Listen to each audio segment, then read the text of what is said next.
Okay, so this video is for anyone who is interested in understanding more about what autism is, particularly in how it is diagnosed.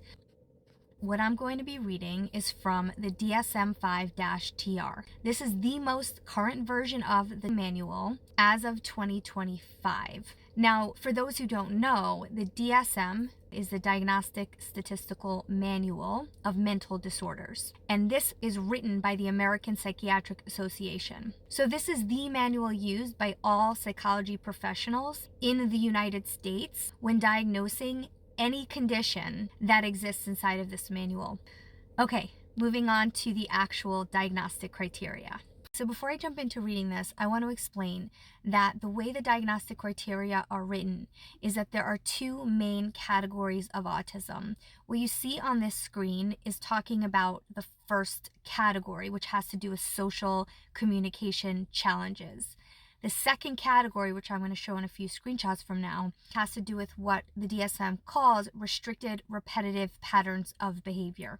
Now, within the first category, this one, there are three subcategories. You see the first two fully on the screen. I'm going to show you the third one when I'm done reading this screen. And then the second category of restricted repetitive patterns of behavior, that one has four subcategories. Now, for a little bit more context, in order for a person to be diagnosed with autism, they have to meet all three of these sub-criteria from the first category of autism.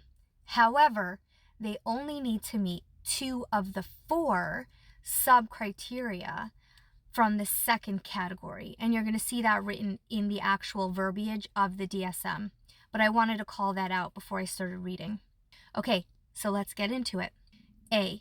Persistent deficits in social communication and social interaction across multiple contexts as manifested by all of the following currently or by history.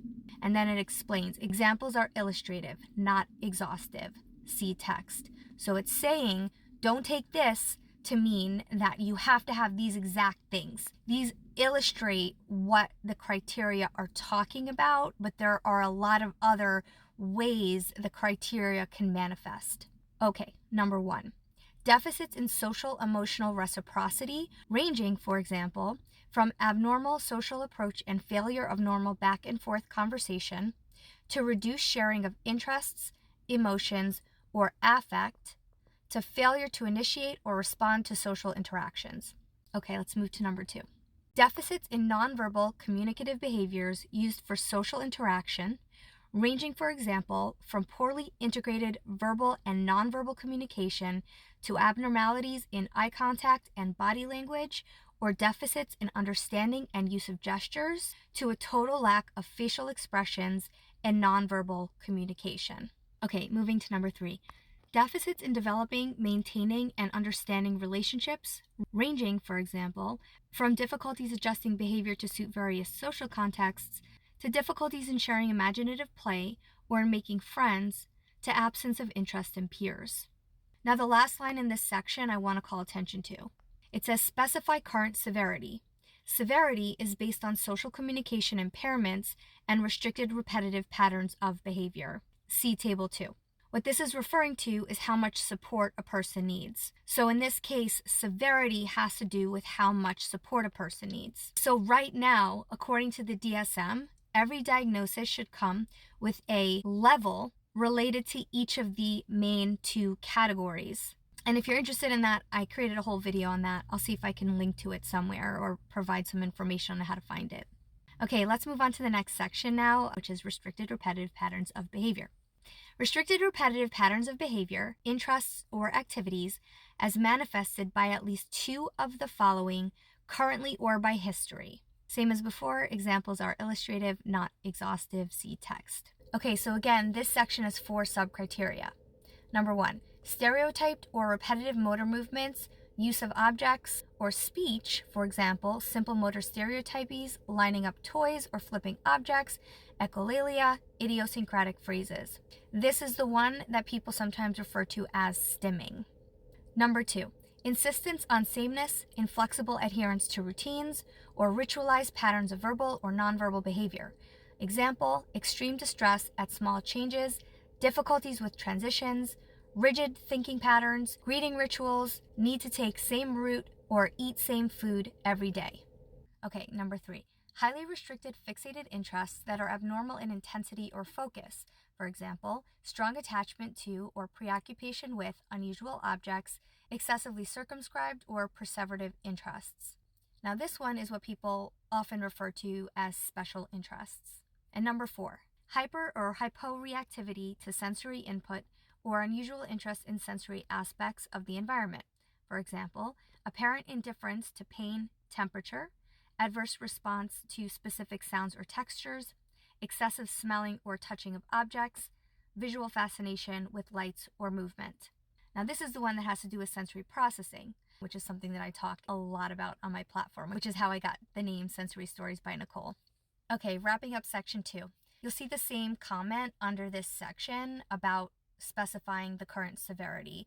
It's the same thing, basically just saying that a person will get a level of support needs related to this category as well. Finally, let's move on to the last few sections of the diagnostic criteria. So, section C. Symptoms must be present in the early developmental period, but may not become fully manifest until social demands exceed limited capacities or may be masked by learned strategies in later life. This is actually really important, and this has to do with the way that a person, particularly females, girls and women, tend to change their behaviors to fit in, which is oftentimes called masking. And this is the DSM's way of saying, we get it, it could be masked, it might be hard to see, but a person must demonstrate autistic symptoms, quote unquote, in early developmental life. Section D. Symptoms cause clinically significant impairment in social, occupational, or other important areas of current functioning. This is basically what makes autism a disability. This is the thing that makes it a disability. Now, a person might be impaired and not feel disabled, which is totally fine, but this section right here is why autism is recognized by the Americans with Disabilities Act to be a disability, because it has to cause clinically significant impairment in social, occupational, or other important areas of current functioning. Okay, wrapping this up. Section E. These disturbances are not better explained by intellectual disability, intellectual developmental disorder, or global developmental delay. Intellectual disability and autism spectrum disorder frequently co-occur. To make comorbid diagnoses of autism spectrum disorder and intellectual disability, social communication should be below that expected for general developmental level. And finally, there's a note: individuals with a well-established DSM-4 diagnosis of autistic disorder, Asperger's disorder, or pervasive developmental disorder, not otherwise specified, should be given the diagnosis of autism spectrum disorder. Individuals who have marked deficits in social communication, but whose symptoms do not otherwise meet criteria for autism spectrum disorder, should be evaluated for social pragmatic communication disorder. Okay, so the autism section of the DSM is actually just about 22 pages long, so there is a lot more covered. However, the diagnostic criteria that I just read is a good way to get a very high level understanding of what diagnosticians look for when evaluating for autism. So if there's one thing you take away from this, just please let it be that there's a lot more to autism than what I read to you today. And if you suspect you might be autistic or a loved one might be autistic, please know that what I shared today is not the complete picture by any means whatsoever. Okay, so that's all I'm going to share today. Hope you found this helpful. And if you'd like to see more content like this, you know what to do.